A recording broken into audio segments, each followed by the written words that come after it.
where people feel like if they make a mistake, it is the end of the world. You can sleep properly at night when you've taken accountability. We're kind of all trying to figure it out.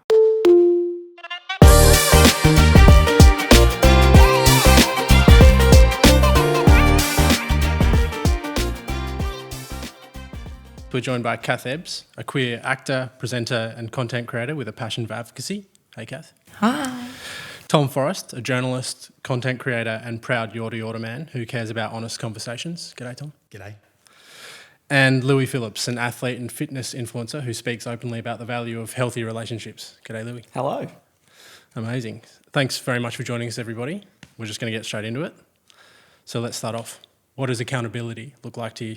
My take of accountability is essentially taking ownership, right? It's about like acknowledging mistakes. You're not trying to you're not trying to berate yourself or down yourself about it, but it's just about taking ownership on maybe something you've done wrong.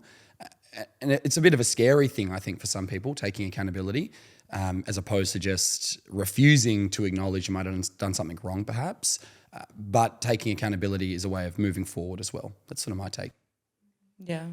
I would say a similar thing. And I think it's about like almost going inwards or like looking at a situation in a nuanced sort of way and being able to own your part in that, both big and small, depending on the context of what you're potentially taking accountability for. But I think accountability is so powerful because it's how you actually better yourself and better your relationships and better your relationships in the world, whether they be intimate relationships or just like in everyday life.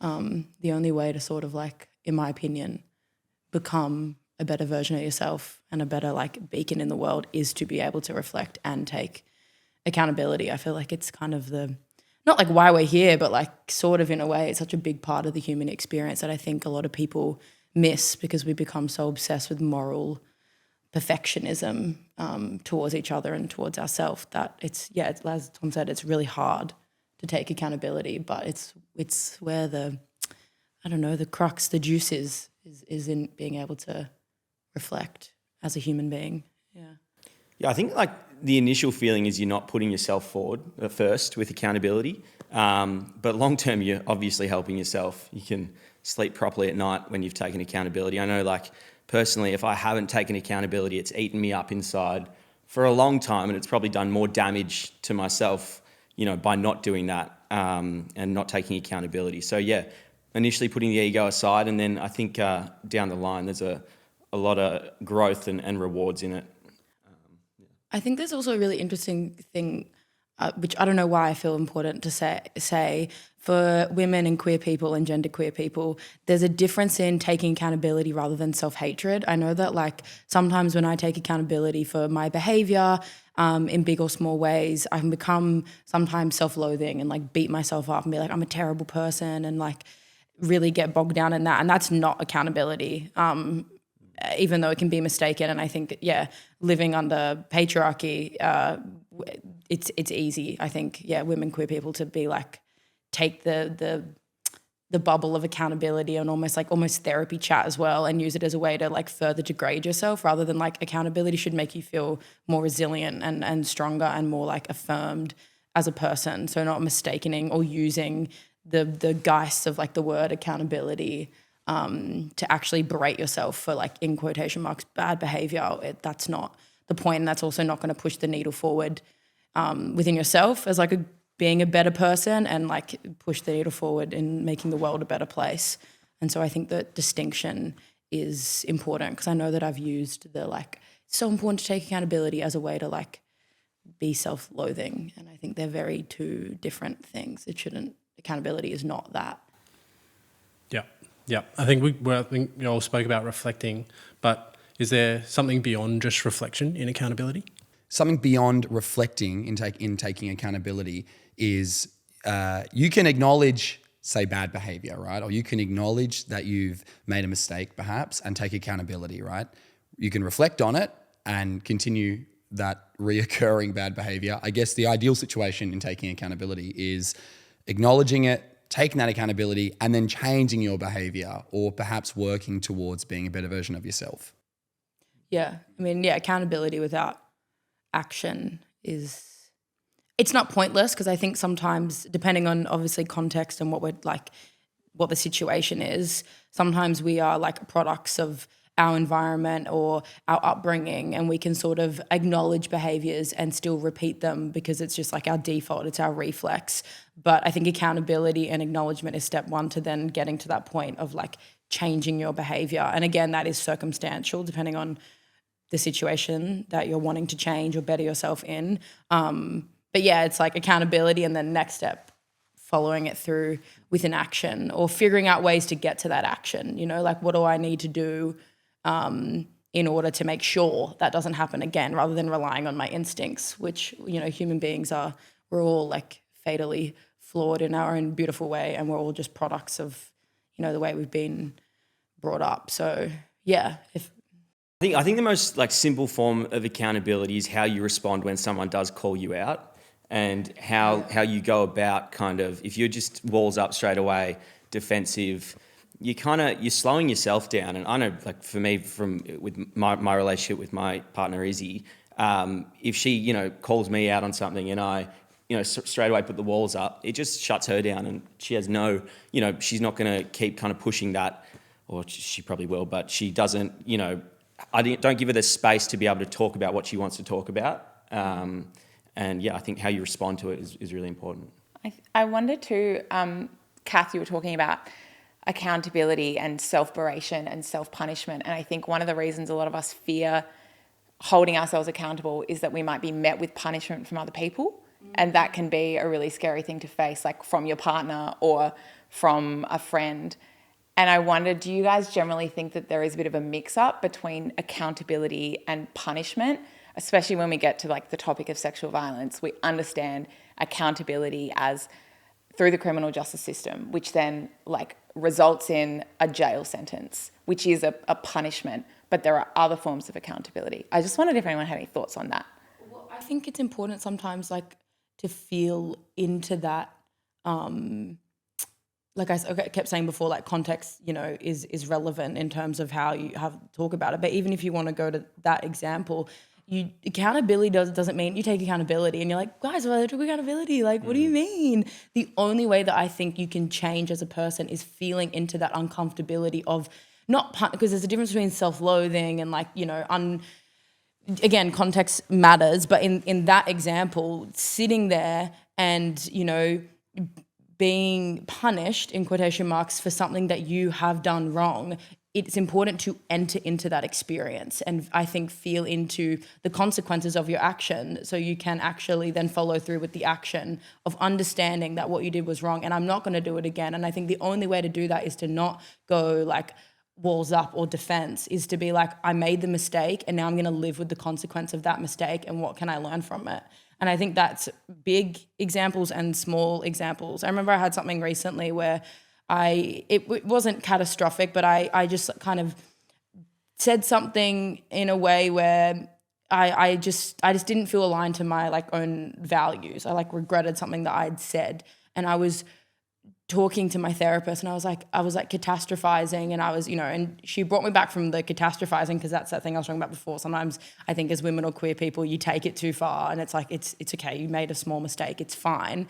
But she spoke to me about, but it's the anxiety that you're feeling right now is actually important to feel into, because what you're feeling into is that you misstepped from the way you want to show up in the world. And the only way to make sure that you know, don't do that again is to remember this uncomfortability and I guess the consequence of the mistake, you know? Yeah, it's so powerful, because every time we take accountability, we're like reorienting ourselves towards our values. And when we help our friends take accountability, we're also helping them orient towards their values. Because most people would say, I don't want to do a bad thing, I don't want to hurt anyone, but we're all capable of doing that. So it's such a beautiful practice. I'd love to move on to mistake making, which is probably like a step back from accountability. But I wondered if any of you can remember when you were a bit younger, like a key mistake that you made that kind of helped teach you about accountability and reparations. Yeah, in one of my kind of earlier relationships when I was younger, I definitely was, in a phase where I was trying to impress everyone.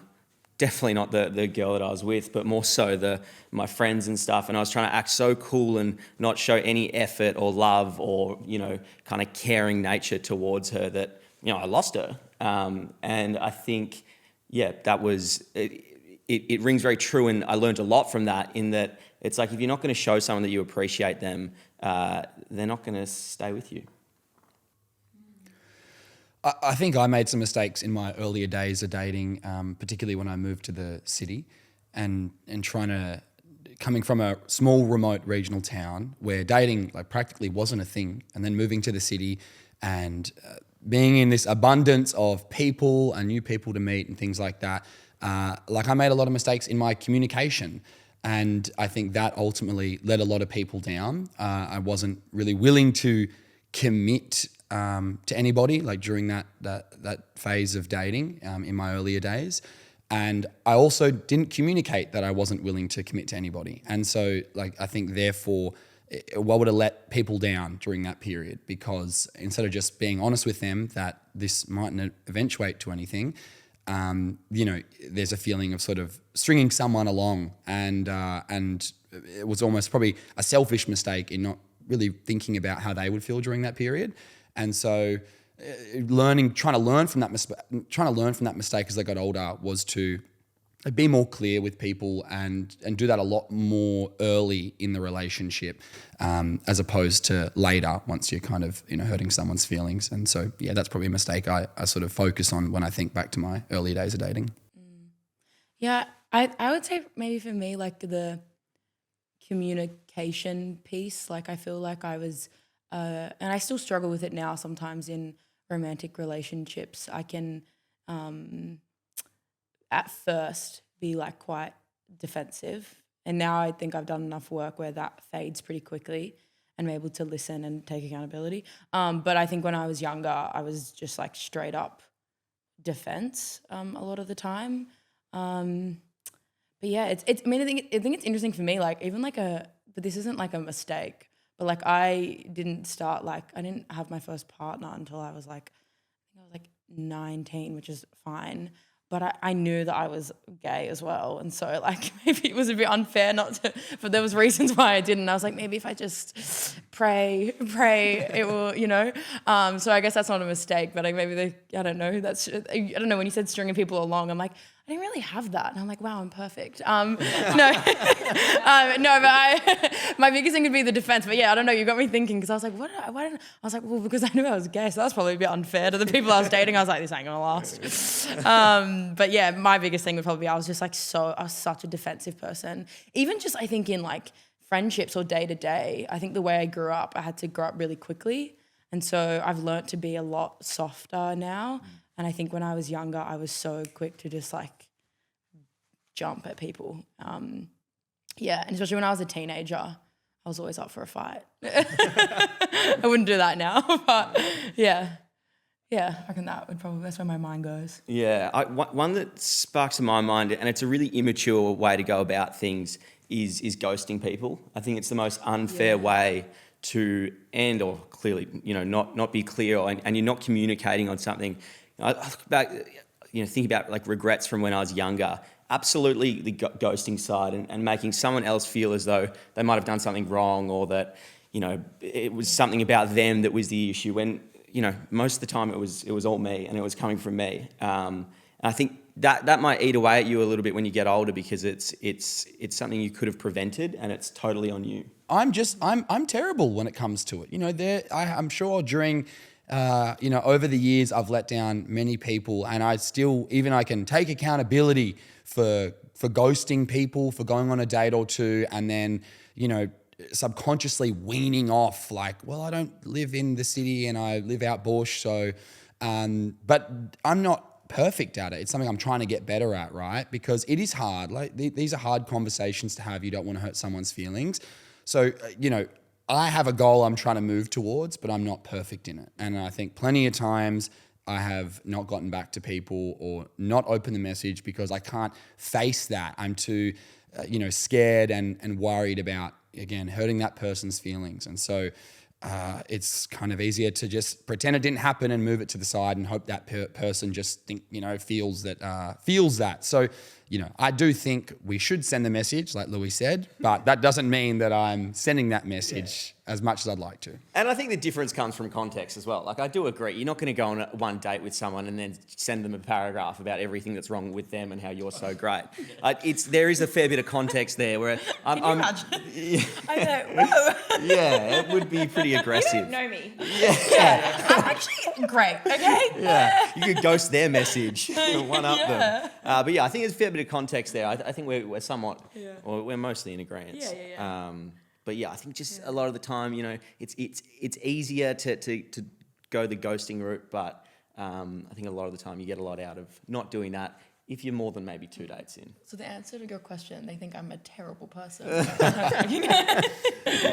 the group has voted on that. No, That's really. out. Yeah. Next. See ya.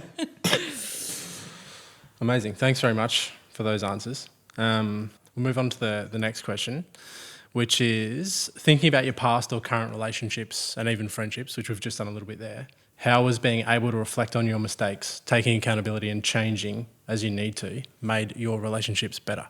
I think there's if I think about I've made a lot of mistakes in the past in romantic relationships, and I've had many atrocious situations come my way.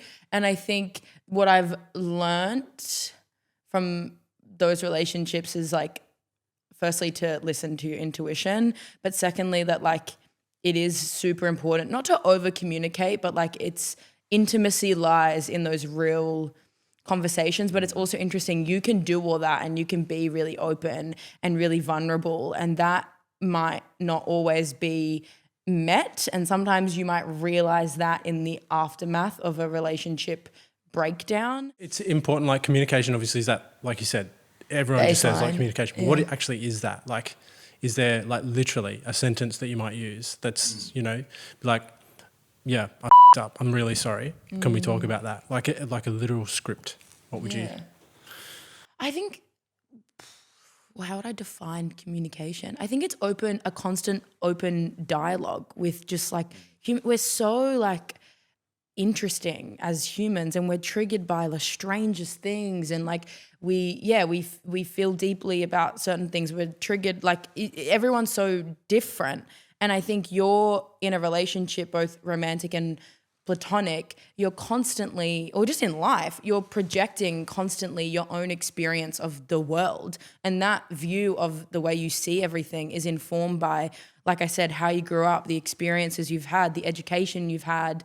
And so I think an open dialogue is how you allow someone to, this is not a one sentence answer.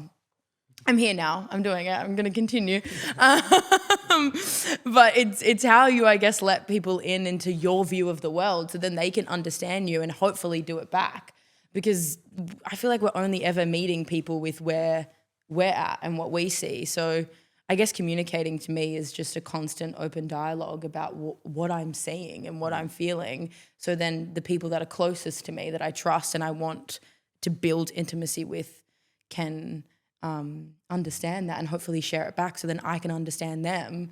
So then you also don't take everything so personally. I could be with my partner and I could get shut down about something and they're like, what is going on? What, they're mad at me. They're this and they're that. When I'm like, hey, I don't know why, but when you said this, it made me think that you were going to leave me because in a last relationship, when a partner said that, then they did this. And now I'm spiraling that you hate me. And they're like, whoa, no. I said that because blah, blah, blah. And you're like, oh, I see you. And then the more that you build that foundation, then, 6 months from then when I have the trust, they'll do the thing. I'm like, they don't mean that because they've already told me, and that's where it comes from. I think that I'm going to stop talking for a bit. Go. I think foundation is that is number one. It took me to be in a really nice communicative relationship to understand how important communication is. Yep. It took me that long to figure it out, but I did get there in the end. And just how important communication is and the foundation that you build on is everything, is what I found. So, things like in the initial stages of dating, and this is just speaking from my experience, is the foundations that you build on are kind of what you build the relationship on. So if you start out without games, without, waiting 3 days to reply to show you're not that interested and, trying to like not show your feelings at all and not open up to someone, I think you're building a foundation that is a little bit rocky. And what's going to happen is someone's going to get really insecure in the relationship. You're going to get later on down the track feel as though, I can't speak to this person. And inevitably it doesn't totally work out, or you just don't come out of it feeling loved or appreciated. I think the foundation is a huge aspect to that, and how you initially communicate is really important. I think when it comes to communication as well, like if you're wanting to raise something with your partner or someone you're dating or even a friend that they've done that's upset you, a handy script that I like to go in with, which I learnt from me mum, was instead of saying like, when you did this, that was come in with, when you did this, it made me feel like this. And then you can shift into curiosity and go, so like, why did you do that? What was your intent behind it? Were you angry at me, or were you just being really absent-minded and you didn't even think about me? And then always coming back to how it's made you feel, because that's where you can really connect with someone, as opposed to saying that behavior you did is just categorically terrible, because we all have subjective views on what's okay and what's not okay, and it's really difficult to connect over that stuff. Hopefully that's helpful. For scripting, anyone else got more scripts? Well, I mean, my take on like communication and where it goes into scripting essentially is, it's hard for me to put it down to a line, but just something I've noticed over my life of being in relationships.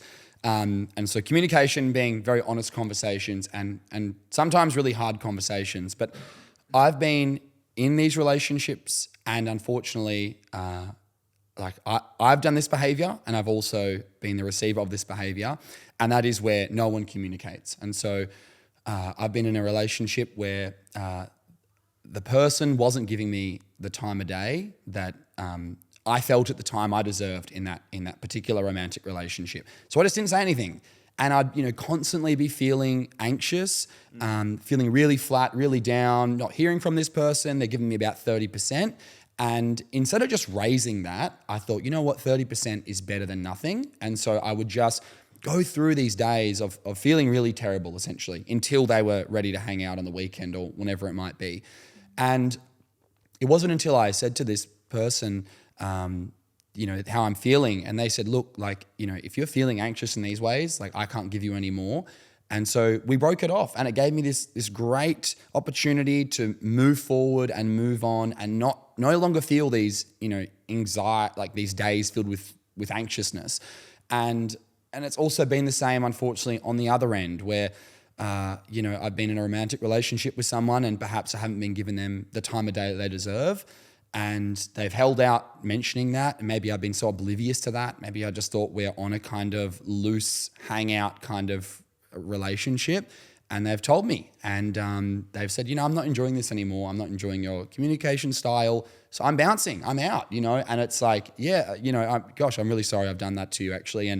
And they were then able to move forward. They deserved more than what I could offer. And so, honest communication can be really challenging, but it's also really important, to move forward and to also build a healthy relationship as well. I really pride myself now and on past relationships on having good communication, even if it does mean breaking it off. You're better off doing it that way. Not all breakups are bad. Totally. I think that's a great example for young people, because you can imagine first relationship you've been in, or one of the first relationships you've been in, you think 100% is the standard. Or conversely, you think 10% is the standard, and I think that it's really difficult for young people to have that conversation because they don't really know what the conversation, how it's supposed to go.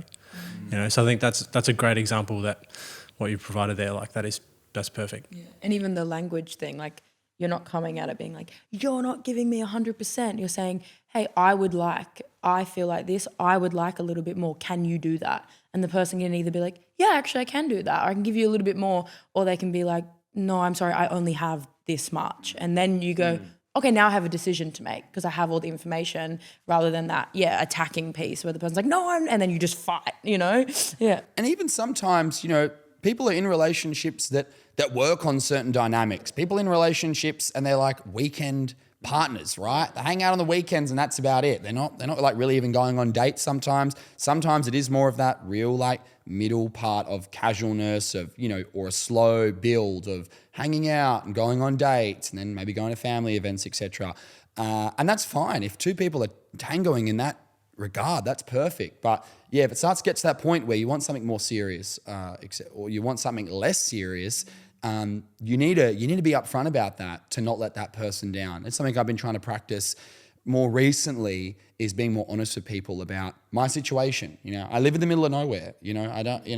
And I travel a lot, and I really value like family and work and things like that. And so, trying to be upfront with people that, in this particular dynamic, a relationship probably won't work. So like, is it really best that we even attempt something, and then just trying to be honest in that, to not let people down and not let myself down as well by lying, If you had advice for somebody who's feeling regret over a mistake right now, what would you say to them? I would say don't sit in the regret too long, because then regret again becomes that self-loathing piece, and you're not helping anyone, not yourself, not the situation. I would say that reflection piece. For me, if I'm in regret or a spiral of regret, I try to journal. That's like the way that I self-regulate, and I feel like it helps me become really introspective. And I always say, from like situations where you feel regretful, like you've made a mistake, it's extracting the wisdom from the situation. And the only way to extract the wisdom and the lesson from it is to reflect. So whatever way that works for the person, for me, I find journaling really cathartic in that. And yeah, it's like that forgiveness piece of being like, all right, I made the mistake. What can I learn from it? What should I have done differently? What's the lesson here? Where are my blind spots in my own behavior? Where do they come from? So I can actually transform them. And then forgiving yourself. No matter what, I think forgiveness towards yourself and others is so important. And it's so important in the world that we're living in right now. It's very polarizing. It's very loud. And again, this obsession with moral perfectionism, which is beyond unattainable. That's not possible. So I think the forgiveness piece is so important once you've extracted what it is that you're meant to learn from the mistake, in quotation marks, that you've made. I think as well, like the longer you sit in it and mull over this thing that you're trying to be accountable for, is the worse it can often be in your head. Like actually having the conversation with your partner, with your friends, whoever it is, and having that conversation, and it often 9 times out of 10 does not result the way you think it will. It doesn't. It's not this big thing that you've blown up in your head when you actually have the conversation. Just something I wanted to touch on when it comes to making mistakes, and I think sometimes it's easy to forget this about people and ourselves as well, is that like we want and sometimes stereotype and expect that everyone we engage with romantically had this perfect upbringing with perfect role model parents that taught them the foundations of a healthy relationship. It is common that that's not the case, right? So we're kind of all trying to figure it out. And so everyone will make mistakes, and some people will make less mistakes, and some people will make more mistakes. And I like this, what you said too, feeling it. Like if you're feeling a bit terrible about what you've done, it means you're acknowledging it, right? You're not putting it to the side or going into this big self-defense mode of, well, I don't owe that person anything anyway because I stated up front. Like acknowledging maybe what you've done is a mistake. You have hurt that person's feeling. Maybe it's a mistake you've made about yourself. And so acknowledging that you've, buggered up essentially. And so I like that, feeling it is important. It means you've acknowledged you've done wrong. The forgiveness part, I really like that as well. At some point you need to forgive yourself. Like that's very, very important. And then moving forward is, for those who are feeling in that regret right now, is doing your best to not make that mistake again. You know, we're all learning as we go on, especially in those younger days when you're not, standing firm on your own 2 feet. And so when you can acknowledge you made a mistake going forward, you can do your best to not make that again.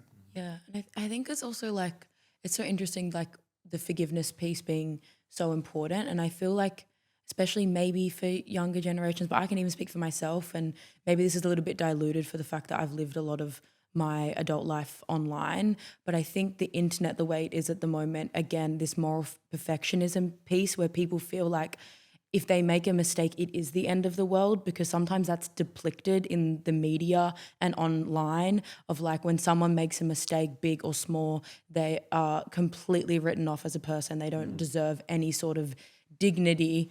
And I think that kind of makes people feel like they're not allowed to learn and they're not allowed to make mistakes, because, if you do, you'll be like shunned. No matter, like I said, like I'm talking even tiny things as well, like just slipping up on your words or whatever. And I think it's leading people down a very dark path. And I think culturally of like, you've got to be morally perfect and you have to have all the answers and you have to know everything immediately. And I just really want to, I guess, open up the conversation to say that's not how real life works. And I know that we've gone down that path through maybe social media, and I think it's important we trail it back a bit of like the important piece is the accountability piece. It is seeing people make mistakes and say, I up and I'm now, am I allowed to swear on here? Sorry, I up and this is what I've learnt from it. And, in your own reflection going, this is where it came from, this is my blind spot, and this is how I'm going to move forward. And that still means, living with whatever consequence that is, whether it just be internal of feeling a bit crappy, or whether it is some sort of outward punishment. But I think as a society, we need to move towards that forgiveness piece of that when someone, the nugget and the importance is in how someone takes accountability and how someone then learns and grows and changes. Because if we're not encouraging the world as a whole to learn and grow and educate, then literally we are all going to reach dead ends and they're not going to be fun, because no one is perfect and we're all a product of our environment.